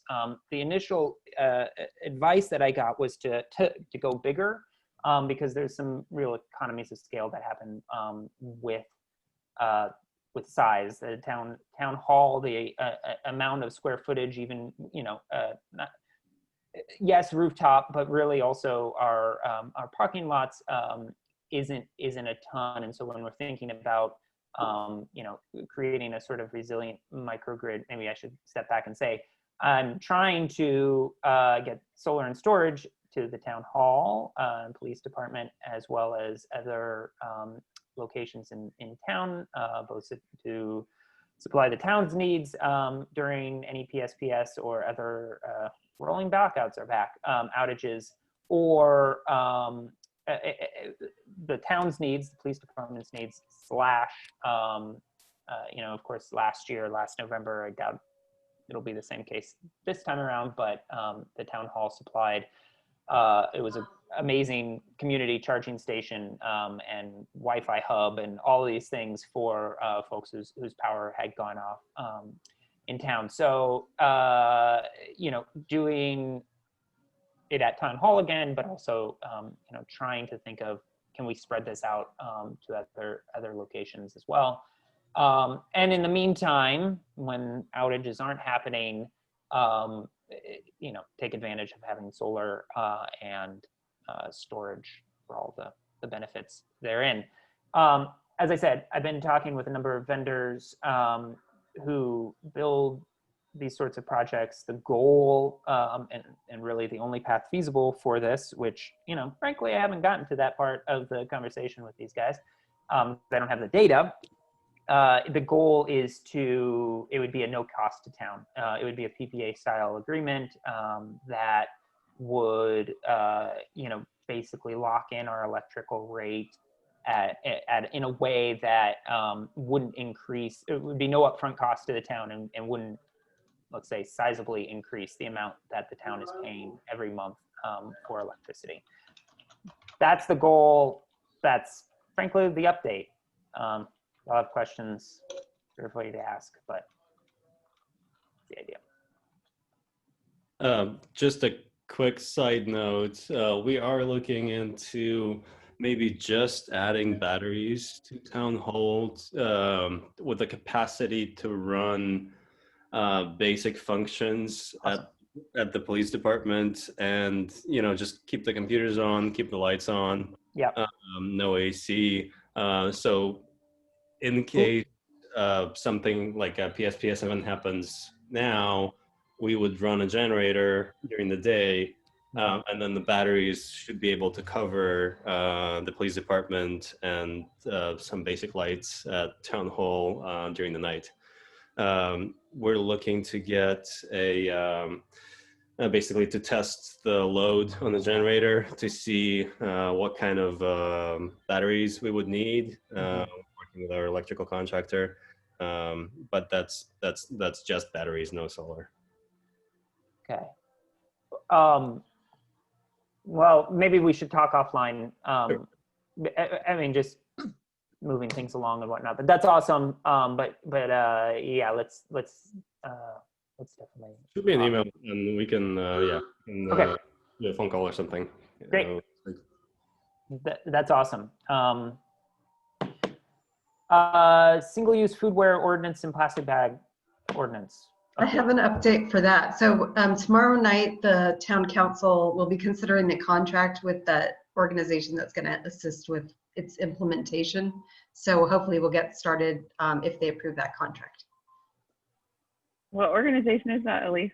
This is M3, if I'm not mistaken. Okay. I believe is the group that, they're the ones that are helping the county with their single-use plastic ordinance. Yeah, so the town is contracting with them to do follow-up for the new state laws regarding food waste for restaurants in terms of, there's a lot of new regulations related to food waste disposal. And so they'll be doing, that's their primary duty, is doing that. And they're being funded by a percentage of the waste rates for residents. And then as part of that contract, so we minimize the number of people that are contacting all the businesses, they would also be implementing our food single-use plastic ordinance. So great. hopefully I'll have more to report next month. Awesome. And then I did get some flyers from Janice to give to the businesses related to reusables that I'm hoping to get out to them. Maybe I can try to get them out this week or soon, like the next couple of days, because it's a little out of control, the amount of non-reusables and non-compostables that the businesses are using right now during COVID-19. So we want to give them some information that it's okay to use reusables. Mm-hmm. Great. Good. Okay. Moving on. Yeah. The update on encouraging residents to use the Climate Solutions Network software. Kathleen? Yeah, this is a topic for another meeting where we can discuss it more thoroughly, but I would just say that I have filled out my information on the Climate Solutions Network application, and it's like doing your carbon footprint. And I would just, maybe I'll just send that information out to everyone. I think it would be great if we all could do that, kind of learn from it. It doesn't take very long. You need to know kind of what what your utilities are and stuff. But then what I'd like is some ideas from folks on the communities to engage. This is kind of like the San Anselmo Fairfax competition, right? So we need some communities within San Anselmo to engage to create a sense of urgency about this, how people look at their carbon footprint and then the list of actions that they could take, make some pledges, and then make some progress. So, you know, they like to have schools do it. They like to have churches do it. So I think I'm just going to send this out. Maybe we could focus on this at the next meeting. But if you ladies from Drake have any ideas on how to get the school involved with this, it's not very hard and anybody can do it. You just sit down and write, you know, how many loads of laundry do you do a week? You know, what kind of car do you have? How much driving do you do? It's pretty basic. Most households can do it easily. And it would be a great way to set a baseline and then show progress. So. And so just to update, because I believe one of you included sort of a fairly similar like family rundown of carbon or environmental impact or something in your application. And so what this is it's an online whatever program, website, whatever we call them these days, whatever we call them these days, that takes in you know, everybody, and we're sort of using the Marin, all of Marin, but you know, because we're in San Anselmo, it kind of breaks things down, at least on the back end. And you know, it's like it makes a nice dashboard of you know, our progress towards our goals or our you know, overall impact, etc. So you know, one possibility, I don't know if that was like a class assignment or an assignment with one of the clubs or something that you guys did. I'm sorry, I don't know which of you did or submitted it to us, but you know, if there is a class or a club that could kind of assign this, you know, it might be something that we, you know, your teacher or leader could promote or something. Yes, we're both part of CDISC, which is like the junior and senior like environmental program at our school. So yes, we will definitely get that to our teachers as soon as we can and let them know about it. I think Okay, I don't think I put the site. You don't have it.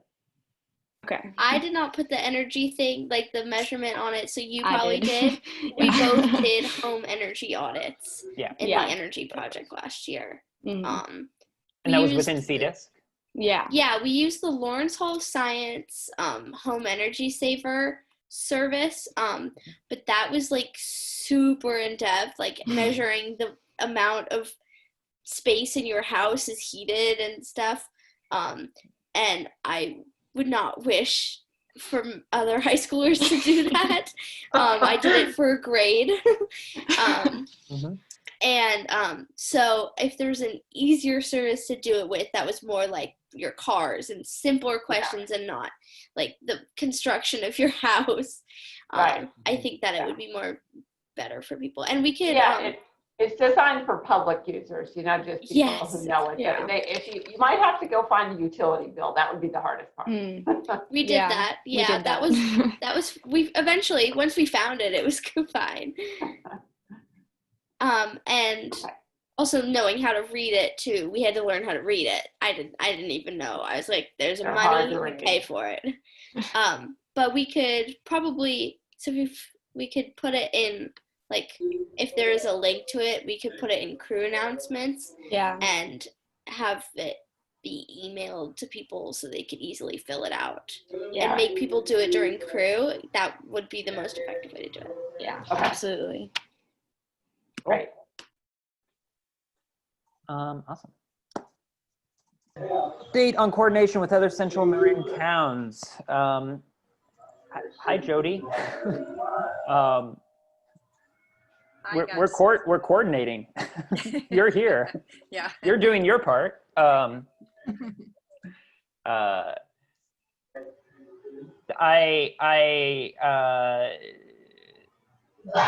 dropped the ball on my coordination efforts last week, and we're trying to revamp those this week. But I don't have much of an update. Jody, would you like to say anything? Kathleen? Oh yes, I'm sorry, Kathleen. I have a quick one because I went to the Marin Conservation League Climate Action Committee meeting, and that was full of information, tons of stuff going on. The Drawdown Marin Strategic Plan is out for review. Comments are due at the end of the week. Drive Clean Marin and Cool the Earth are doing a national drive. Hold on, sorry. Can everybody just be muted? There's some background noise. It's making it hard to hear you, Kathleen. Hopefully it's not me. Drive Clean Marin and Cool the Earth have a National Drive Electric Week, September 26th. Sort of an electrify your ride thing. We'll certainly be promoting that. That's another thing we could talk about next month. I don't remember when our meeting is. And then more importantly, 350 Bay Area are having a bunch of virtual summits, sort of climate emergency mobilization task force stuff. And they really want to use these to bring together town councils and city councils across the county and across the Bay Area. So I may try and get to one. There's one on August 28th. And then a transportation campaign September 20th. And I'm on the September 25th panel for electric vehicle plans. So it's going to be San Anselmo and like Berkeley and San Francisco. Right. But I thought it would be good to have a little small town perspective. So I'm glad we talked about the plan tonight because I was taking some notes about, so I'll reread it and try to remember what we went into it and how we would have done things differently because I know there are some things, but it's actually might be kind of fun to do the small town perspective. That's cool. Yeah, I just think it would be good for us to go to some of these because, you know, sometimes you get ideas from what other towns are doing. Kathleen, can you share if there's a flyer or a notice about them with everybody? That would be great. Yeah. Thank you. Oh, and a lot of this stuff will go up on the Facebook page. So if you haven't liked our Facebook page, please go do that. And then hopefully you'll get some of these notifications. Thank you. Hey, Kathleen, I was going to make one suggestion about the Facebook posts. From what I can see, it looks like they're getting posted pretty consecutively. Like you'll do like 3 at once. I don't know if they're happening like once per day, but I think you're going to capture more of an audience if they're being posted like once a day, more so than once an hour or anything like that. So. Okay. Yeah, I try to not do them too often. A couple times I've ganged them up because I'll just get a bunch of news on a single day. But so you think like once a day would be a good way to do it? Yeah, that's what I'm learning. So otherwise people might miss like 2 of the 3 that you put up. So okay. Thank you. Hey Jody, I think you've raised your hand and yeah, I just wanted to say quickly, I thank you for plugging the Climate Mobilization Summits. They're the fourth Friday of every month, so there's one coming up this month. So Elise, you must be in the September one. Is that what you were saying, the fourth Friday in September? Anyway, I'm a founding member of 350 Marin, so it's great if any folks can come. And I just want to mention, this past weekend, Saturday, Marin Sangha did a Climate Day workshop all day long. There were almost 300 people from all over the world at that Zoom. And it was just incredible. We did tabling, everybody, a bunch of agencies did tabling through the middle of it. So there's a lot of energy, which is just so exciting. And I just wanted to mention too that, Forrest, I heard that you guys didn't get a chance to meet today, but we did. I had a conversation with one of the people, and so did Walt, that runs the Sausalito Commission. So between you guys and them and us, you know, we're the three groups that have really a set committee that's working on their action plan that involves a lot of community members. So anyway, I'm just, you know, all for all the coordination, and it's great to be here. Thanks. Yeah. Thank you. And I'll just add real quick that Denise and I are part of Plastic Free Marin, which is part of Sierra Club. And there's people from all over Marin that are part of that. And we've grown that pretty considerably. So we get to hear a lot in those meetings what other communities are doing. And it's been paused. We've only met, I think, once since all the shelter in place stuff started. But it's always neat to hear what all the other communities are doing and what the energy people are trying to put into things. So, Kim, in the future, maybe when you have another meeting, we could have it on the agenda for you to update us just on that. That would be really great to hear about. Yeah, sure. And that was actually one thing that I had mentioned right before the meeting started, is that I was asking about, was it actually during the meeting? I'm not sure anymore. Was do we want to have a section at the beginning of the meeting for commissioner updates, not about specific agenda items? I know that the town council does something similar about just like the meetings that we've attended or other things that, you know, just two minutes long for each person or something like that. Just updating people, updating the commission on, you know, things that aren't on the agenda. Obviously, it's just voluntary. Does that sound like something that we would want to do? I like that a lot. I'd love to learn from everybody else what you're up to and how different things that you're doing either impact what we're doing in San Anselmo or how it can help other things we're engaged in. Cool. We'll make that a part of the next and upcoming agendas. Final item, continued discussion of San Anselmo Commission member priorities for CAP, Climate Action Plan implementation for tracking purposes.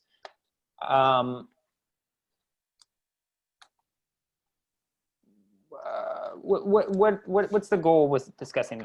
Kathleen, did you put, please, somebody speak. Last time, we talked about this last time. And we have several volunteers for folks that lead up projects. I sort of got started with the landscape maintenance equipment, and you know, the town staff's off and running with it, but I'm going to track it. I'm also going to probably take the lead on the community engagement in the climate solutions network stuff, see if we can get some groups involved in that. Shalini was going to take the lead on MCE Deep Green participation. We've just upped your numbers, Shalini, your goal. And Kimberly said she would take on waste reduction, and we'd like to have Marin Sanitary at a future meeting so we can get people accustomed to dealing with the ooey gooey stuff in their green can. And then we need, if others haven't volunteered to lead a project, I mean, we have lots of other stuff. Of course, Forrest, you're doing stuff. So the Climate Action Plan has more stuff: electric vehicles, infrastructure, promotion of purchase e-bikes, town solar power infrastructure, which I think you're doing, Forrest. And then there's other stuff, you know, habitat, adaptation, resilience, flooding and wildfire are very important this week.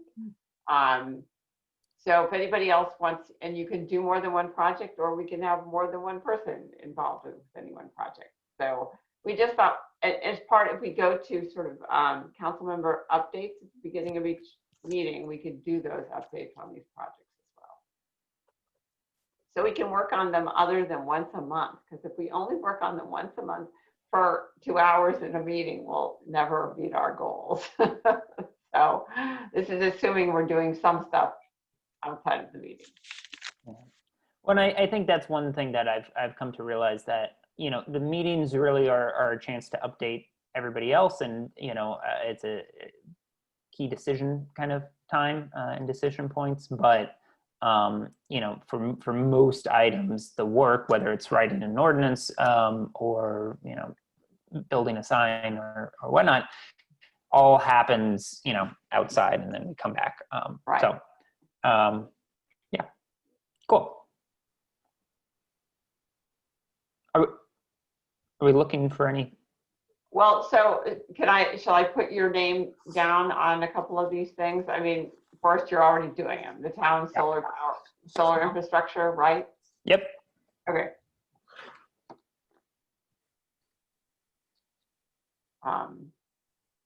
Ellie, should I put you down for anything?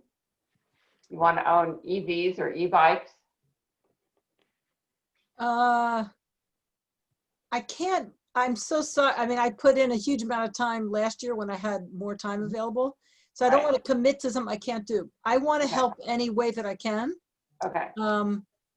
And if you can put my name down to everything. I want to do everything. We'll be calling you. Yeah. Maybe on the adaptation and nature-based stuff, and I can figure out something. Probably not between now and the next meeting, but No. This is over the next year. This is yeah. not- Okay. All right. Thank you. Thanks for organizing us. That's great. Okay. And keeping it moving forward.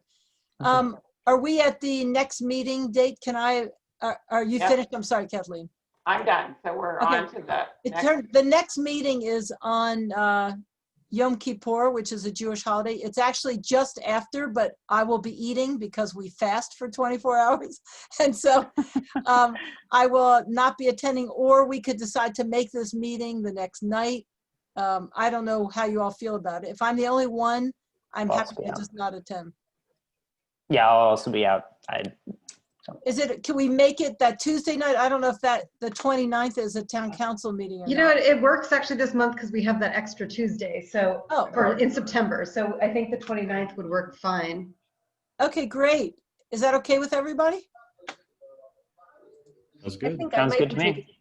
I might be taking a vacation that week, but it would be the whole week. So whatever night you guys decide. I just want to make sure you have quorum. Okay.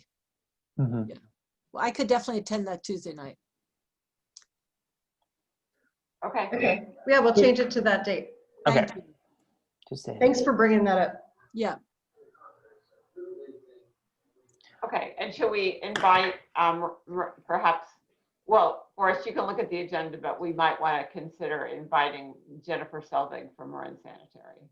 Yeah, I think that's a great idea. And you know, for the last minute before it turns 9, I just wanted to, you know, pose the question for you guys to think about, and you can email me or whatnot, of what's working with the agenda, what's not working with the agenda and the meetings generally.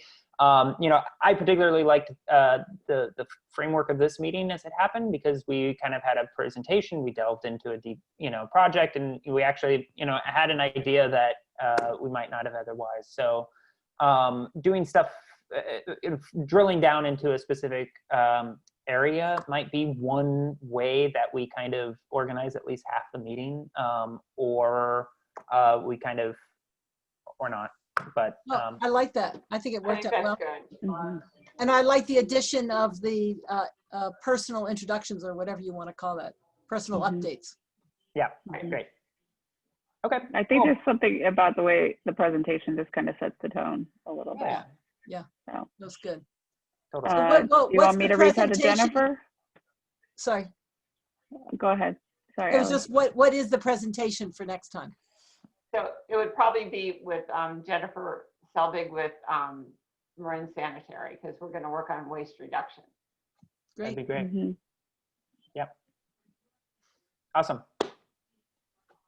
Everybody be safe. Yes. The air is Anya, really good right now. I'm Sophia, do going you for a guys walk. feel? Yeah, right. Anya and Sophia, do you guys feel like you have everything you need to get some ideas